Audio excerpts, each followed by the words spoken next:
What's up, everybody? It's Soren Baker here on Unique Access Entertainment. As always, please hit the subscribe button. It's right down there and it's free. That enables us to keep coming to y'all as often as possible with as many interviews as possible. So please hit that subscribe button, like our content, share it, talk about it, be about it, each one, teach one. If you haven't already, go get your Unique Access Entertainment shirt at slangsmith.com. Now, today we have the honor and the privilege of being joined by somebody I've been listening to, studying, and loving for many, many, many moons. And growing up in Maryland, of course, he was running things. So DJ Kool, thank you for coming through, sir. Thank you for having me. I appreciate it. Yeah, man. So it's so much to talk about, but one of the many things we had, we're in 2022. We recently just had a National DJ Day. So for you as a DJ coming up in D.C. and then in Maryland areas and stuff, what did National DJ Day mean to you in 2022? I mean, just giving everybody their props, you know what I mean? And celebrating one another. A lot of people, not everybody, but a lot of people still don't understand like the importance of DJ culture. You know what I mean? You need the DJs. The DJs are the ones that make records hits. You know what I mean? They determine whether or not your record is going to be a hit.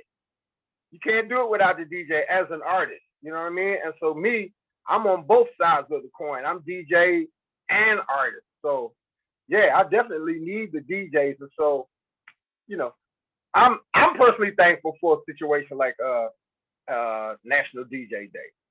Okay.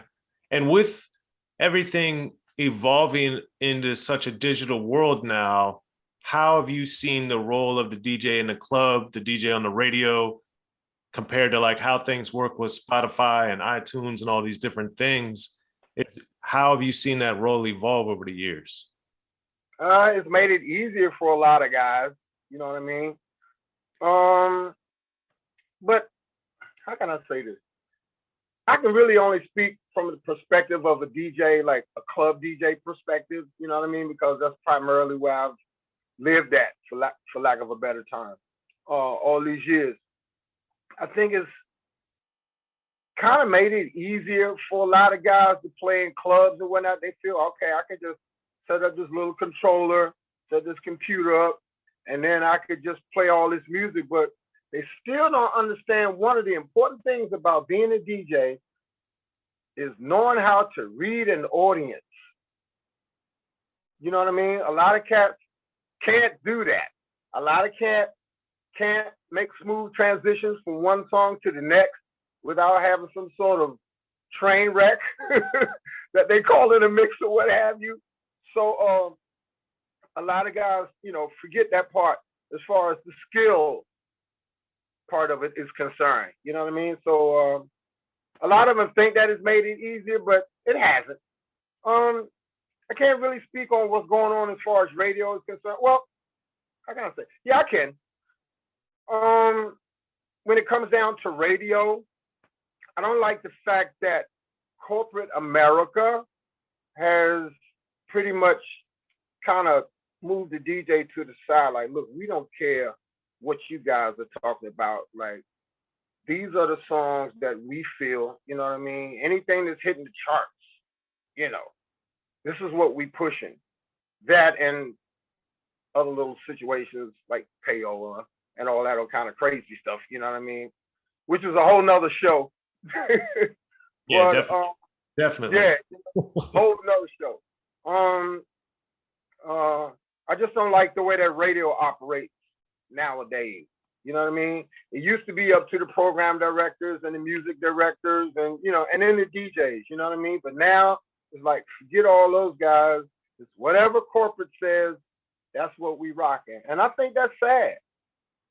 Yeah, I agree. And that it, ironically, or not ironically, but it really goes against the whole ethos of rap and hip hop culture and obviously go-go as well. Because the corporations not only weren't involved early, but they chose not to be involved for a long time.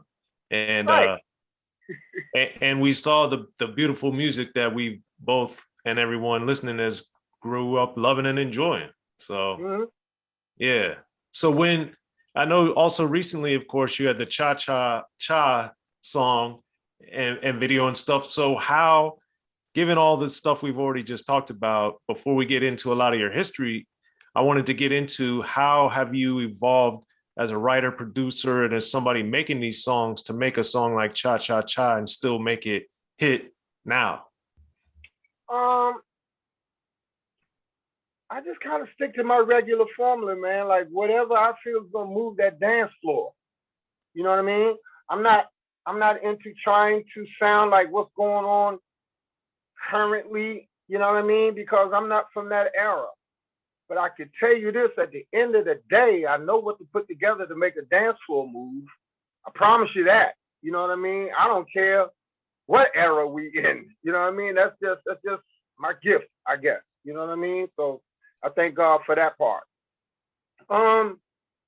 But to come with a song like that, like because of everything that we're going through now with this COVID foolishness and this and that, like I wanted to do something that would help us kind of come back together and party together again. You know what I mean? Because they're doing everything they can to separate us. You know, if you notice that, like the powers that be, every time you turn around, they're doing something to separate everybody. And I'm like, no, we need to be together because we're human. You know what I mean? And that's a part of being a human. You know what I mean? Being able to get together with folks and have a good time at the end of the day. So for the most part, that's one of the things that Cha Cha Cha was all about. Plus, like for the younger audience, and I don't know if the younger crowd is really gonna gravitate to this record. Maybe they will, maybe they won't. It don't really matter to me. But like, how can I say this? The 18 to 35 crowd, they don't really party. They don't care nothing about the dance floor. For them, all we need is like this little, like a lounge kind of setting, you know, make us feel like we're in the VIP section with the little bottle service and all that kind of stuff. Smoking the nasty hookah mess that they be smoking in some of these places. You know, taking selfies and posting on social media. That's a party to them. No, that's not a party. That's some kind of little social event or something like that. That's not a party. My idea of a party is the DJ up there playing hot music all night, killing the dance floor with everybody out on the dance floor. Once again, just like I said a moment ago, getting together, having a good time, man, sweating it out. You know what I mean? Yeah. So that's what Cha Cha Cha is all about, man. Let's get together and party together. You know what I'm saying? Yeah, so coming up for you, Southeast DC, shout out that, of course, as always. I haven't been there in a couple of years. The last time I went, 2018, and I was like, man, it's much different from when I was growing up when I would go there. Very different. But how and when did you really figure out and notice what made the crowds move when you were growing up? How did that come to you?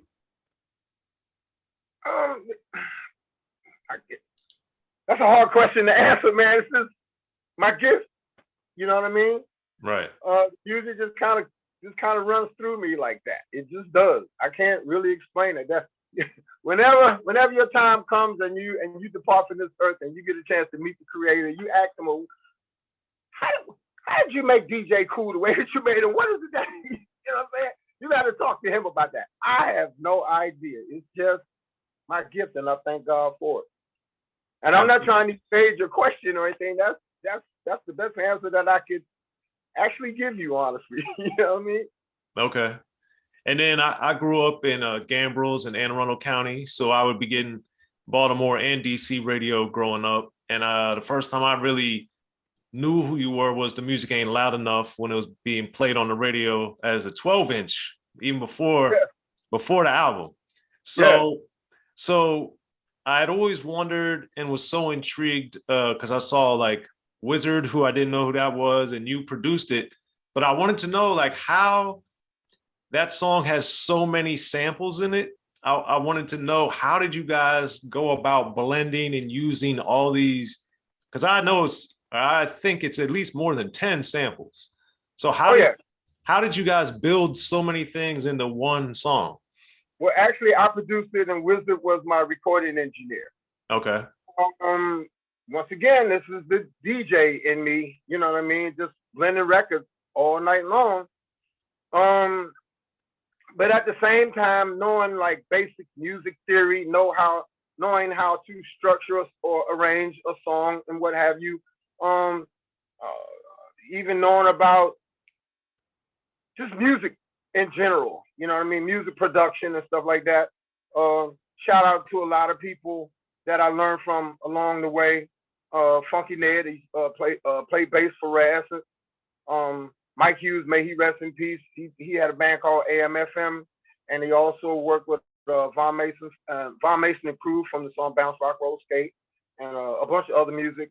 Shout out to Rio Edwards, producer of Trouble Funk and everything. And so I learned a lot about music production from those guys, you know what I mean, and how to make my way around in the studio and whatnot, you know what I mean? So when it came time for me to do songs like Music Ain't Loud Enough for some of those earlier records that I did, I kind of already knew what was going on music-wise, you know what I mean? And okay. I just said, well, let me just continue being a DJ, take a little bit of this and a little bit of that. Yeah, these go together, and then there you go. And then since what you were doing, even though I'm from there, of course, it was a very distinctive because of how, you know, Curtis Blow, of course, had used go-go, and Dougie Fresh and other people had integrated it in a way that, but you were doing it differently with the sampling and having so much of the Run DMC samples, the Dougie Fresh samples, all these different samples. So given that we had the DC Scorpios, we had the Stinky Dinks that were coming up a little bit, Stinky Dink, at least to me, a little bit later than you, but how did you think or believe that it was going to work the way that you were doing it? Because it was, you know, it was different. I'm looking at the dance floor every night. I know that go-go works. I know that hip-hop works. It's just like that Reese cup. You know what I mean? I'm going to take my chocolate and put it with your peanut butter, and it's going to taste good. You're going to love it. So that was just my theory on that. You know what I mean? Go-go got some of the hottest beats out there. You cannot beat the percussion patterns in go-go. You know what I mean? You just cannot, even though that comes from, you know, Latin music as well. But as far as the way that the drums, you know, drive and everything, and the percussion patterns, you could put anything on top of a go-go beat and it's gonna pop. Anything. And I've literally heard anything over go-go. I mean, throughout the course, you know what I mean, of the history of this music. And you could probably attest to the same thing. I mean, you're from this area. You done heard everything from Chuck Brown busting loose to Trouble Funk doing a project called Arcade Funk with a group called Tilt. And they were mimicking the Planet Rock electro funk sound, but using go-go along with it. So yeah, and then on the bigger side, we get like the Jill Scotts of the world doing go-go songs, and Nelly sampling Bustin' Loose, to use Bustin' Loose as an example. So many.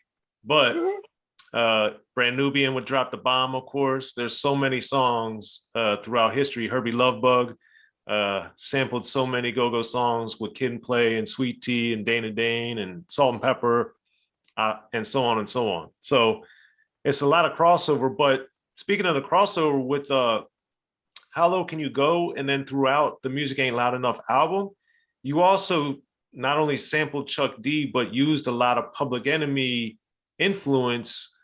So I wanted for you to explain how and why was Public Enemy so important to you as a producer, as a songwriter? I'm just a huge fan. I don't care what nobody says. I'm probably the #1 Public Enemy fan in the whole world. Period. This is not up for debate or anything like that. Plus, I'm a personal friend of Chuck D and Flavor Flav. And I just love the message that Chuck D brought at the time. You know what I mean?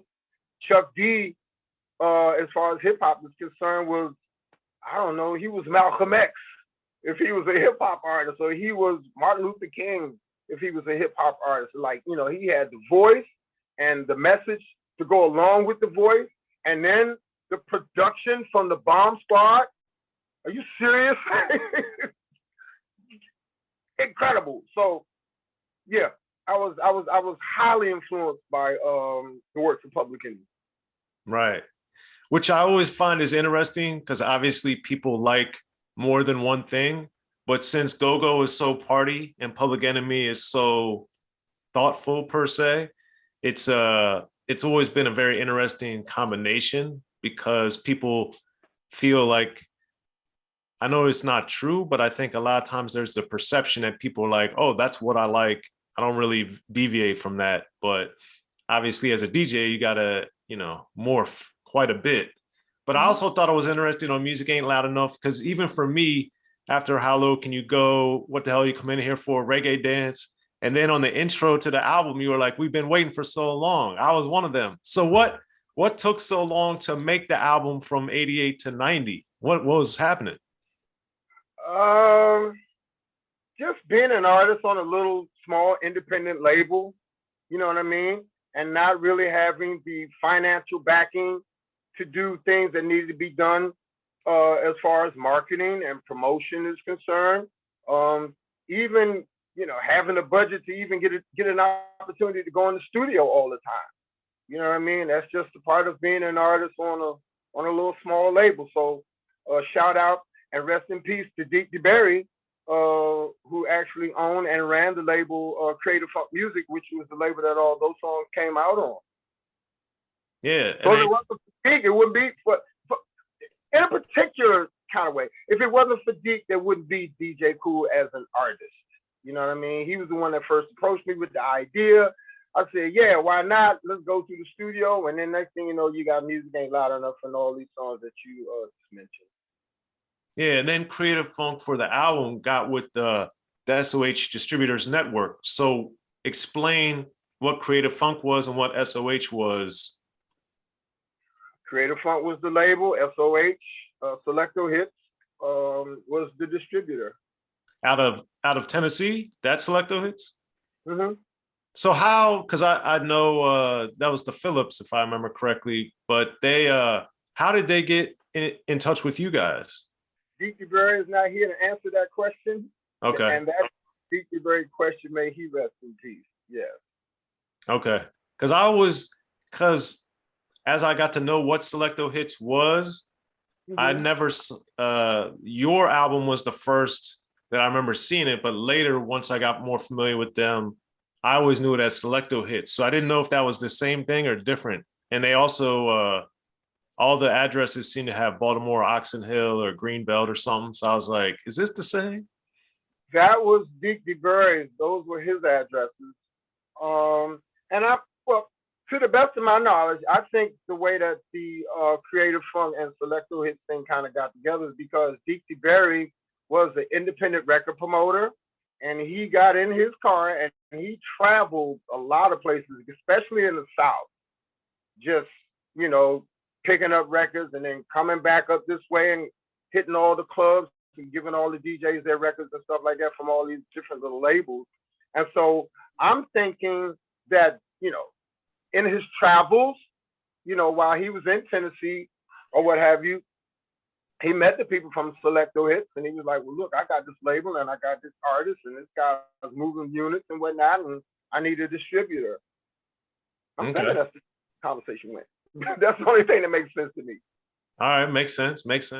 Be sure to check out the History of Gangster Rap by Soren Baker. He's official. History of Gangster Rap features exclusive interviews with Ice-T, Snoop Dogg, MC Ren, the D.O.C, and dozens of others. The History of Gangster Rap, a definitive look at how Los Angeles changed rap forever. In Los Angeles, the streets definitely set the tone of the hip-hop music. At 19, I got a $50,000 car. My whole angle always was, I'll be street, but I will always tell you the horrors that go along with this life. It would be penalties and casualties for just wearing the wrong color in somebody's neighborhood. And once gangster rap made it from the streets to the TV, the genre exploded. With Fab 5 on Your MTV Raps with NWA. Yo MTV, it just catapulted us from being local heroes to national gangbang rappers. The history of gangster rap discusses it all from 1980 up till today. It's always gonna be shit happening in the streets. You know what I mean? So it's always gonna be something to talk about. The history of gangster rap in stores now.